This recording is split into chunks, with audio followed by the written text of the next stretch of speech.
भाई जी, आपकी बातों से तो मैं काफ़ी प्रभावित हूँ और मुझे ऐसा लग रहा है कि काफ़ी दिनों के बाद मन को सुकून देने वाली अगर कोई बातें कर रहा है तो वो आप हैं।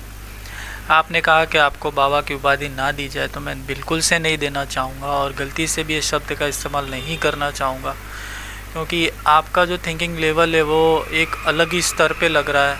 आज तक की बहुत सारे ऐसे सवाल थे मन में कि ये इस चीज़ का क्या आंसर है, कौन देगा, कहाँ मिलेगा, लेकिन अब मुझे ऐसा लग रहा है कि नहीं, वास्तव में कुछ ऐसे सवाल हैं। सारे तो नहीं, मैं आपको भी इतना मतलब हाई लेवल पे नहीं रख सकता, लेकिन हाँ, उस लेवल पे ज़रूर रख सकता हूँ कि मेरे 60 से 70% या 80% तक के जितने भी सवाल हैं वो सारे के सारे हल हो जाएं।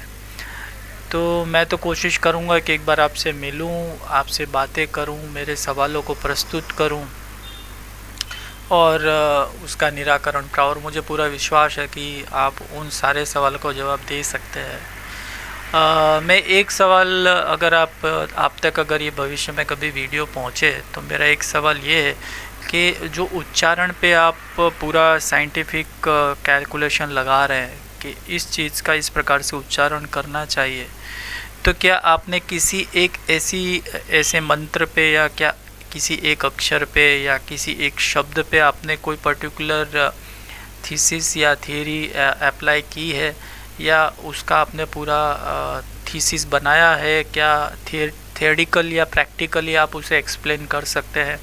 एज़ पर एग्ज़ाम्पल, जैसे कि बीज मंत्र होते हैं और पतंजलि योग सूत्र के अंदर अगर देखा जाए तो सभी चक्रों के एक एक बीज मंत्र है। तो पहला चक्र आता है मूलाधार, और मूलाधार का जो उच्चारण है वो है लम। तो उसको किस प्रकार से आपने प्रोनाउंसिएट किया है? क्या आपको वो प्रोनाउंसिएशन से, उस उच्चारण से क्या प्रभाव आपके में आपको मिला या दिखा या आपने महसूस किया? क्या आप उसे हमारे साथ शेयर करना चाहेंगे? अगर आप शेयर करते हैं तो बहुत ही अच्छी बात है, क्योंकि बहुत सारे लोग, बहुत सारे इतने योग ऋषि हो चुके हैं, इतने ढोंगी और इतने मतलब पाखंडी, और मैं ऐसे शब्दों का इस्तेमाल कर सकता हूँ उनके लिए, जो मतलब अपने आप को ये बताना चाहते हैं कि हमने कुछ पा लिया है और आप ये करिए, और वो करने के बाद ऐसा लगता है कि क्या उनकी गलती है या मेरी गलती है या फिर सही तरीके से नहीं हो पा रहा है। तो मैं चाहूँगा कि अभय जी, आप इसके बारे में ज़रूर से रोशनी डालिए। आपने बहुत सारे वर्ड के बारे में, जैसे कि मैंने एक वीडियो देखा था जिसके अंदर आप ओम का जो प्रोनाउंसिएशन है उसके बारे में आप काफ़ी ऑब्ज़र्व कर रहे थे कि ये जो डॉट्स हैं ओम के, यहाँ से शुरू होता है, फिर ऊपर जाता है, फिर नीचे घुमावदार नीचे आता है।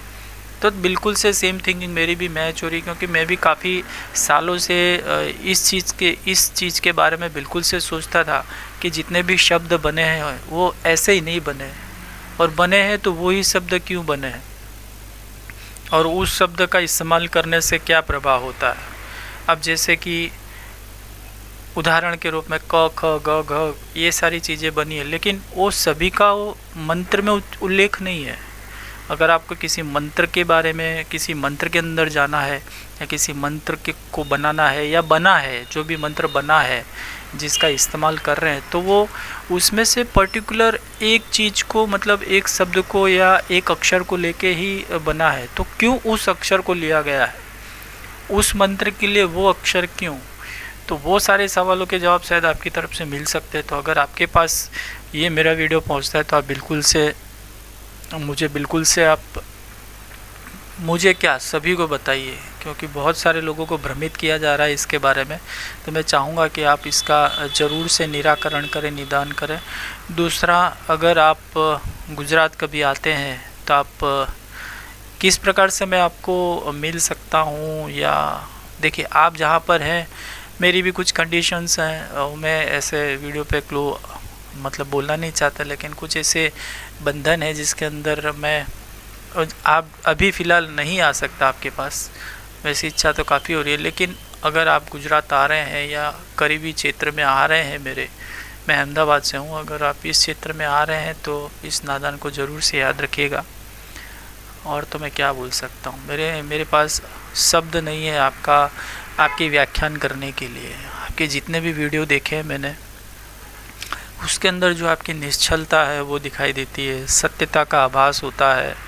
और मुझे ऐसा लग रहा है कि आप ढोंगी नहीं हो सकते या झूठे भी नहीं हो सकते, या जो भी आपके बारे में जितने भी दुनिया के गलत शब्द उसमें से एक भी शब्द आपके लिए नहीं है, ये मैं बिल्कुल से समझ सकता हूँ।